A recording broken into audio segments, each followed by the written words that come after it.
పోరాటానికి చంద్రబాబు వైపు నుంచి సంపూర్ణ మద్దతు వచ్చింది. కాబట్టి ఇక్కడ బీసీలో కూడా అన్ని కులాలకి న్యాయం జరిగేలాగా రాబోయే ఆంధ్రప్రదేశ్ చట్టం ఉండాలి అనేటువంటిది నా ప్రపోజల్. ఇంకొకటి ఏంటంటే జిల్లా యూనిట్గా ఇందాక నేను చెప్పినట్టు ఉండాలని. అయితే టెక్నికల్ గా కోర్టుల ముందు నిలబడేలా చట్టం ఉండాలి. మళ్ళా కోర్టుకు పోయి ఎవరైనా కోర్టుకు పోయే వాళ్ళు ఖచ్చితంగా ఉంటారు. ఈ తెలంగాణలో అదే జరిగింది. తెలంగాణలో ప్రొసీజర్ ఫాలో కాకపోవటం ఫలితంగా కోర్టులు వాళ్ళు తీసుకొచ్చిన చట్టం చెల్లుబాటు కాలేదు.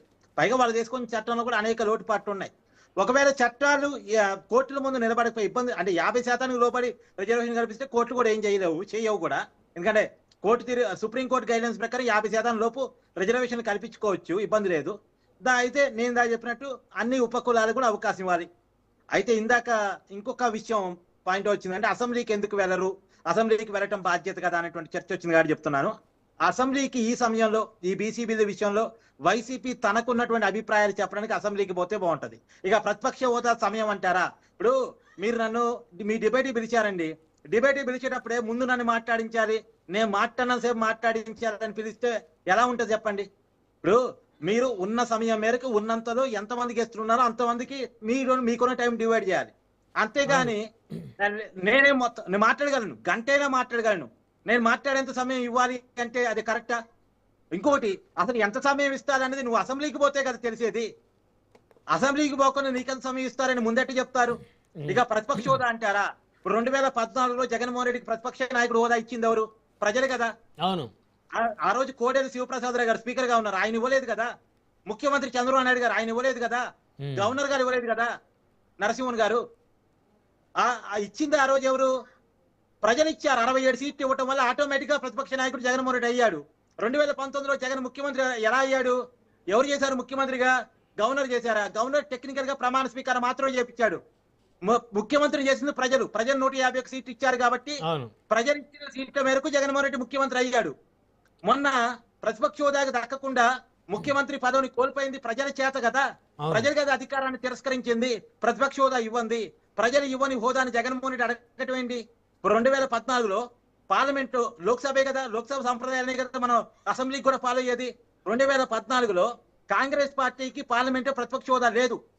కానీ కాంగ్రెస్ పార్టీ పార్లమెంట్కి పోవడం మానేసిందా? రాహుల్ గాంధీ పార్లమెంట్కి పోవడం, లోక్సభకు పోవడం మానేశాడా? 2019లో కూడా రాలే వాళ్ళకి ప్రతిపక్ష హోదా. ఇప్పుడు మొన్న 2024 ఎన్నికల్లో 99 సీట్లు గెలుచుకోవడం వల్ల వాళ్ళకి ప్రతిపక్ష హోదా వచ్చింది. అంటే 2014 రాలే, 2019లో రాలే, అయినా పార్లమెంట్కి పోయారు కదా, కొట్లాడారు కదా వాళ్ళ శక్తి మేరకు.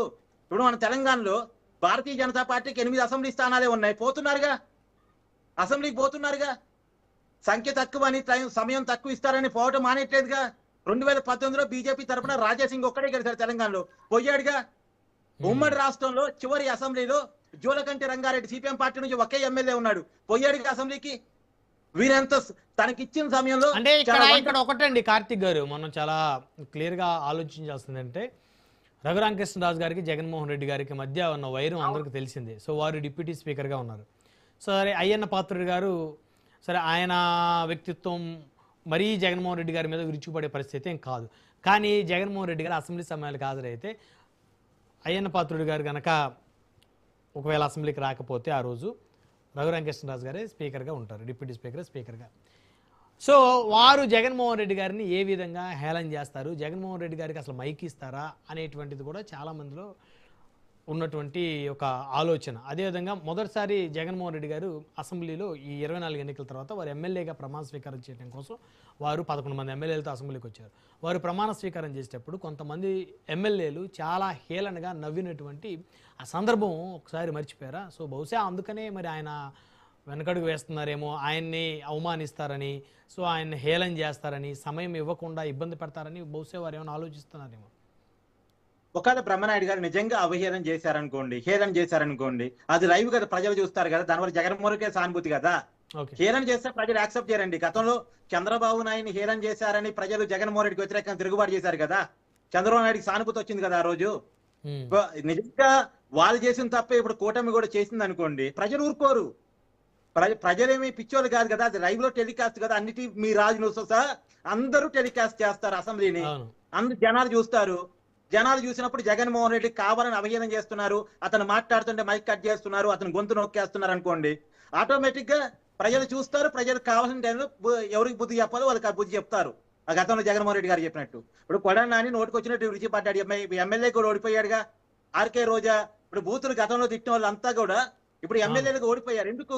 వాళ్ళ నోటితో ప్రజలు ఇష్టపడలేదు కాబట్టి. ప్రజలు సరైన టైంలో రెస్పాండ్ అవుతారు.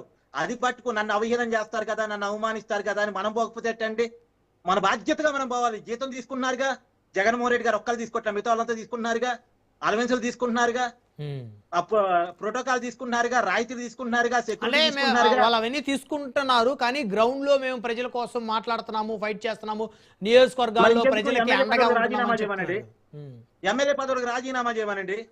అదే చెప్పండి ప్రజలకు. మేము ఇప్పుడు ఇందాక చెప్పారు మాకు బలం విపరీతంగా పెరిగింది, చంద్రబాబు నాయుడు దగ్గర కూడా సర్వే వచ్చింది అన్నారు కదా. విపరీతంగా బలం పెరిగినప్పుడు ఆ 11 మంది రాజీనామాలు చేసి మేము ఈ కారణాలు వచ్చి అసెంబ్లీకి వెళ్ళట్లేదు, మేము అసెంబ్లీకి వెళ్ళంగానే మాకు జీతాలు కావాలి, మేము అసెంబ్లీకి వెళ్ళంగానే మాకు ఎమ్మెల్యే స్టిక్కర్ మాకు కారు కావాలి, మేము అసెంబ్లీకి వెళ్ళంగానే మాకు 2+2 గన్మెన్ కావాలి, మేము అసెంబ్లీకి వెళ్ళంగానే మాకు ప్రోటోకాల్ కావాలి అని చెప్పనండి. ప్రజలు యాక్సెప్ట్ చేస్తే ఓకే. ప్రజాస్వామ్యం అంతిమం ప్రజలే, ఎవరికి ఏ పదవి ఇవ్వాలి అంతిమంగా ప్రజలే. వెళ్ళమనండి. మరి అలా రాజీనామా చేసే అవకాశం వైసీపీ వాళ్ళకి ఉంది. మరి రాజీనామా చేసి ప్రజలకు ఆ మాట చెప్పానండి. మొయినుద్దీన్ గారు మీరు ఎందుకో సైలెంట్ అయిపోయారు, వారిని ప్రశ్నలు వేస్తా ఉంటే.